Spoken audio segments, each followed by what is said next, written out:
most of you whose faces are familiar to me will have seen this plot before, and I've usually used it to make a different, slightly different argument. Ignore the pink line here. This broad line is the current density. The purple triangles here are the observation of excess power as the current density is increased, and in fact the loading is increased. The green line is the prediction from our empirical expression, which correlates excess power with excess loading, excess current density, and the rate of change of the loading, flux of deuterons through the interface. At the moment, I just want you to look at the excess power signature, and all I'm going to do is correlate the integral. So we're going to look at the excess energy under this excess power burst.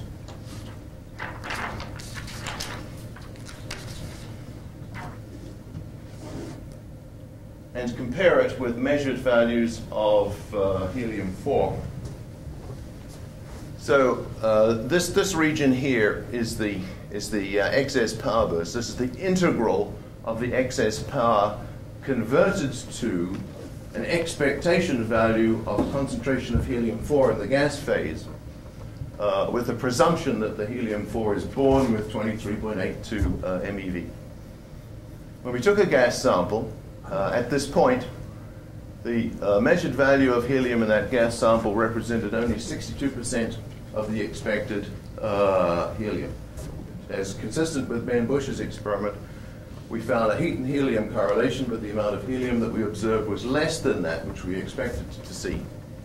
We took a second sample sometime later and found that the helium level had in fact increased, that we were seeing more helium in the gas. So what we did was undertook an exercise of the cathode in which we loaded it and unloaded it, made it anodic and cathodic, and exercised the temperature, and took a final gas sample, at which point if you do a mass balance of the helium that we've withdrawn from the cell and compare it with the predicted number of atoms from this integrated signature of excess heat production, we got 104% plus or minus 10% error bars. So this tells me that not all of the helium that is produced commensurate with the excess heat is presented immediately to the gas phase for analysis, that some of it is retained close to or within the cathode, but that it is accessible, that you could remove it by exercising the cathode.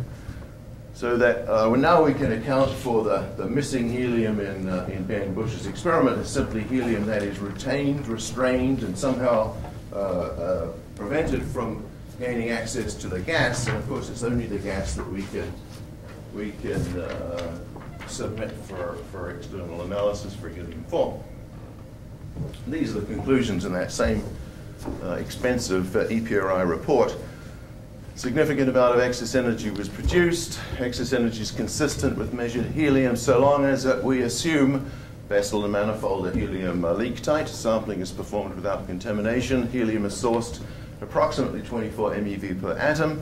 Its release to the gas is delayed, and the helium release can be stimulated by compositional and temperature cycling. We also concluded that definitive statements would be difficult to make about helium-4 unless or until it is measured at or above ambient levels, 5.24 parts per million in our laboratory.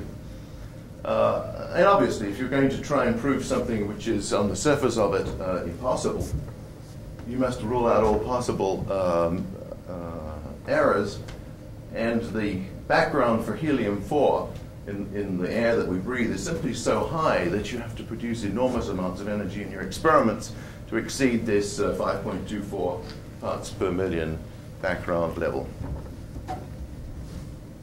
The other thing, of course, time correlation of the signature of helium production with heat production would give you more interesting and direct evidence. So,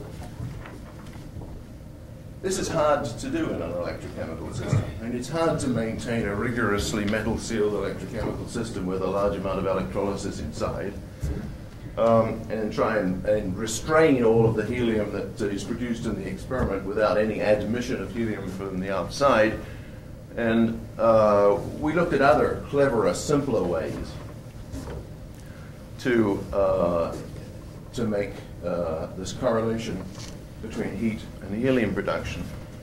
And at the Vancouver conference a little over a year ago, Les Case presented a result, very briefly presented a result in which he demonstrated an excess temperature effect when deuterium gas was applied to the surface of palladium on carbon catalyst materials. He observed an anomalous excess temperature, which he interpreted as heat. And he also had submitted samples for helium-4 analysis, excuse me, and found significant levels, in more than 10 parts per million levels of helium-4. This is exciting and interesting to us, and we immediately started a collaboration, an attempt to work with Les Case to replicate his work and run it on the SRI mass spectrometer, run it online with real-time data acquisition. But basically, it was Les Case's experiment in a somewhat different geometry. And the key elements are there's no electrolysis. Martin said it exactly right. The world is fascinated with electrochemistry, except electrochemists, if they can find another way of doing the job, will always choose the other way. So the way we chose to do it was simply a gas loading experiment. And the experiment as it's presently configured looks something like this.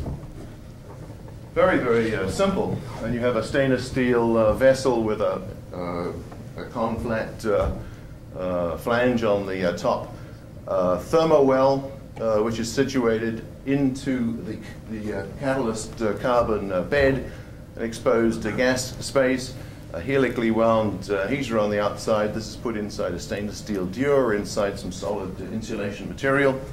We have a gas pipe which connects to the mass spectrometer. The whole thing runs online. The mass spectrometer doesn't do anything else except monitor this experiment.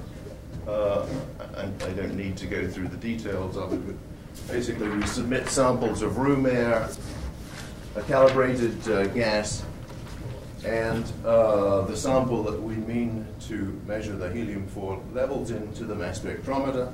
The mass spectrometer is capable of baseline separating helium-4 and D2, and obviously these are two mass 4 species, so we have to be able to separate the two peaks. The cis calorimeter does a perfectly adequate job of doing that, so we could measure helium-4 in the presence of D2. In this case, there was something like 1.77 parts per million of helium in that sample. We've done 16 experiments in this particular geometry, and I show you the results of a few of them here. Basically, you start the experiment, you clean the catalyst somewhat according to Case's procedures and protocols. You submit your final deuterium sample to deuterium experiments, hydrogen in blank experiments.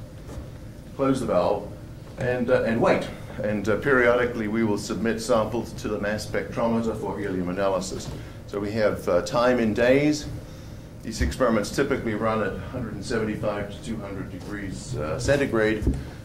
And of the 16 experiments that we've done, they break generally into three groups. One group, which essentially nothing at all happens. That is, for the duration of the experiment, there is no evidence for helium-4 production. A second group, which shows a sort of a slow exponential increase to significant levels, and clearly well-observed numbers, meaningful measurements, but somewhat below the ambient level. Here's the level of helium in the air in the room of our laboratory. And the other group tends to be stable for a period of time, no evidence of any helium-4 yield.